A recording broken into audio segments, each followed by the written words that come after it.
Graça e paz, queridos. Eu resolvi parar para compartilhar com vocês um pouquinho sobre o meu jeito de orar e de conversar com o Espírito Santo.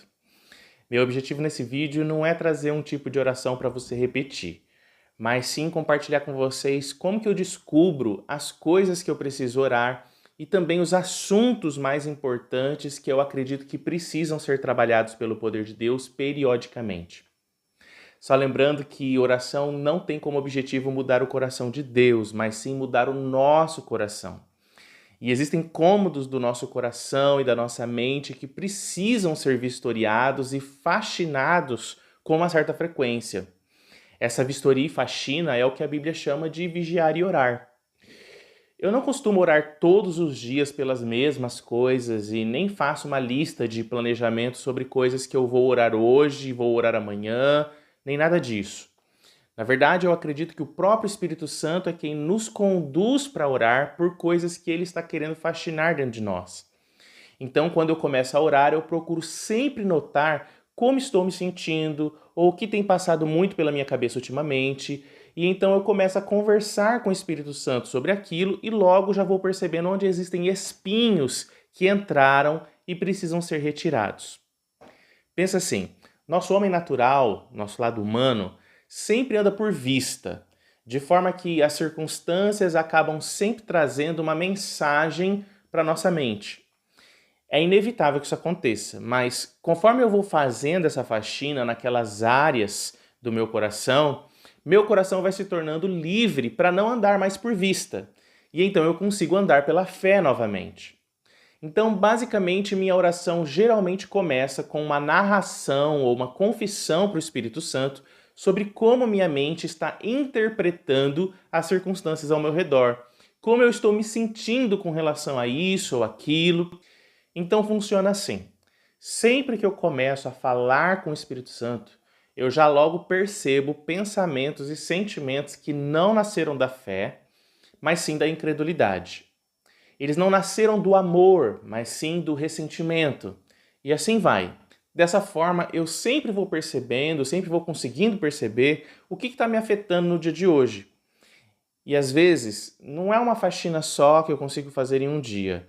Às vezes é uma fase em que o Espírito Santo me ajuda a perceber que preciso orar por mais tempo sobre uma mesma área da minha vida e às vezes eu passo dias orando sobre aquilo. Isso depende muito da fase que eu estou vivendo. É a minha vida financeira? É o meu casamento? É meu ministério? Então, descobrindo quais áreas estão me afetando mais, eu passo a orar por aquelas áreas, não só para Deus mudar aquela situação, mas para que Ele mude a interpretação que eu estou fazendo sobre aquela área da minha vida. Ou seja, eu oro para Deus curar o meu coração e tirar de mim qualquer desânimo, incredulidade, culpa, tristeza, carência e etc. Eu vou narrando para o Espírito Santo o que eu tenho pensado, o que eu tenho sentido sobre aquela área da minha vida, e eu começo a pedir para que ele mude então o meu coração e a minha mente, até que eu perceba que aquele sentimento e aquele pensamento já não fazem mais sentido para mim. O sentimento de antes é substituído pela fé, pelo amor, pela paz, pelo descanso. Eu posso dizer para vocês que esse tipo de oração é o que eu mais costumo fazer. Orações para curar a mente, curar o coração. Ou seja, eu sempre começo minhas orações fazendo uma faxina nos meus sentimentos e nos meus pensamentos até que eu perceba a fé aparecendo. Agora, nem sempre a gente sabe o que está sentindo, nem sempre a gente sabe como se expressar e confessar para Deus. Às vezes a gente vai para a oração e não está percebendo nem os sentimentos e nem pensamentos que precisam ser tratados. Quando isso acontece, eu costumo ir direto para uma outra fase da oração, que é a confissão da fé.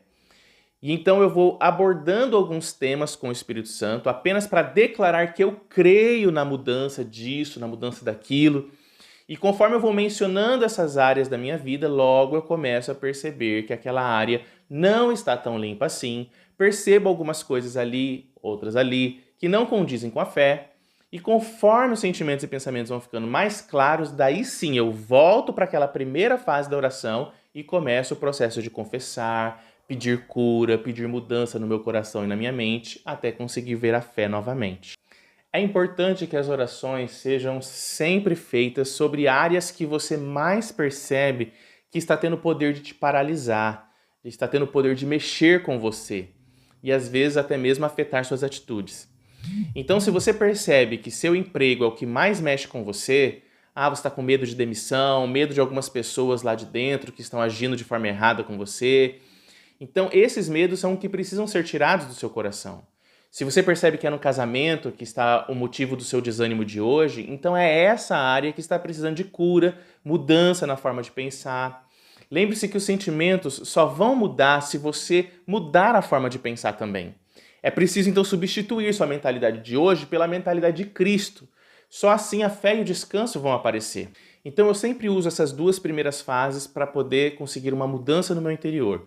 Primeiro eu descubro o que está acontecendo dentro de mim, o que está mexendo comigo, né? Começo a confessar isso para Deus e depois eu vou para a confissão da fé, onde eu declaro para Deus que eu acredito no poder dele de gerar mudança na minha vida. E para encerrar, junto com essas orações de faxina e de confissão da fé que eu mencionei para vocês, eu também costumo repreender os espíritos malignos. Mas para falar sobre isso, eu preciso que você entenda uma coisa. O diabo costuma sempre agir de duas formas. Uma, criando circunstâncias para você duvidar. E outra, lançando setas para que essas circunstâncias sejam lidas de forma distorcida por você, fazendo com que entre ali contaminações de desânimo, incredulidade, medo, carência. Então, eu costumo sempre repreender tanto os demônios que estão agindo naquelas áreas da minha vida que estão me afetando, quanto também os demônios que estão lançando setas para me fazer acreditar nas mentiras que ele está me contando sobre aquelas circunstâncias. Entenda o seguinte, as circunstâncias que você passa só podem gerar dúvidas em você se você não as vê como Cristo vê. Então o diabo costuma criar tempestade e depois ele vem dizer para você que Jesus está dormindo no barco e não está se importando com a sua vida. O diabo sabe que não adianta só criar tempestade. Ele tem que implantar uma ideia de dúvida, de medo, de carência dentro de você. Então, sabendo disso, de forma simples eu passo a dar ordem para que os demônios que estão agindo no meu casamento, no meu trabalho ou nas outras áreas, para eles irem embora. E também dou ordem para que eles saiam de perto de mim os demônios que querem lançar setas em meus sentidos, nos meus sentimentos, pensamentos, espiritualidade, sempre repreendendo os demônios de acordo com as áreas que eu estou sendo afetado.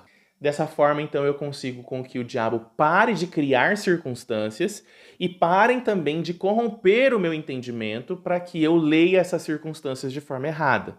E é isso, queridos. Essas são as 3 fases das orações que eu mais uso.